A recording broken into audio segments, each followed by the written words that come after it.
Russia তাদের সর্বাধুনিক পারমাণবিক submarine খাবারোভস্ক আনুষ্ঠানিকভাবে উদ্বোধন করেছে। এই সাবমেরিন বিশেষভাবে নকশা করা হয়েছে পোসাইডন নামের পানির নিচের পারমাণবিক ড্রোন বহনের জন্য, যা পশ্চিমা বিশ্লেষকরা প্রায়শই ডুমসডে মিসাইল বা প্রলয়াস্ত্র হিসেবে অভিহিত করেন। এলএমই সার্টিফাইড বিশ্বসেরা কপারে তৈরি ওয়ালটন কেবলস, যা আপনার স্থাপনাকে রাখবে সব সময় নিরাপদ।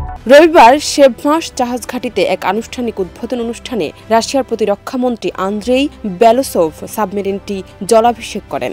অনুষ্ঠানে উপস্থিত ছিলেন নৌবাহিনী প্রধান অ্যাডমিরাল আলেকজান্ডার মোইসেয়েভ এবং জাহাজ নির্মাণ খাতের শীর্ষ প্রকৌশলীরা।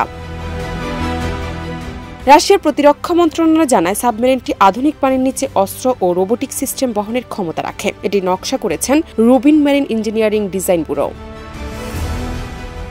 রুশ সংবাদ সংস্থাটা জানিয়েছে, খাবারোভস্ক সাবমেরিন দেশটি সামুদ্রিক নিরাপত্তা ও আন্তর্জাতিক স্বার্থ রক্ষায় গুরুত্বপূর্ণ ভূমিকা পালন করবে। আগামীতে এই শ্রেণীর সাবমেরিনগুলো পোসাইডন ড্রোন বহনের প্রধান প্ল্যাটফর্ম হিসেবে কাজ করবে। রাশিয়া সম্প্রতি সফলভাবে একটি পোসাইডন ড্রোন পরীক্ষা সম্পন্ন করেছেন। এই ড্রোনে রয়েছে পারমাণবিক শক্তিচালিত ইঞ্জিন, যা দীর্ঘ দূরত্বে চলতে সক্ষম। রুশ প্রেসিডেন্ট ভ্লাদিমির পুতিন জানিয়েছেন, পোসাইডন ড্রোনটি মাদার সাবমেরিন থেকে উৎক্ষেপণ করা হয় এবং এতে ব্যবহৃত ক্ষুদ্র পারমাণবিক রিয়েক্টর প্রচলিত সাবমেরিনের তুলনায় অনেক ছোট। এটি ছিল রাশিয়ার সামুদ্রিক শক্তি সম্প্রসারণের নতুন এক অধ্যায়।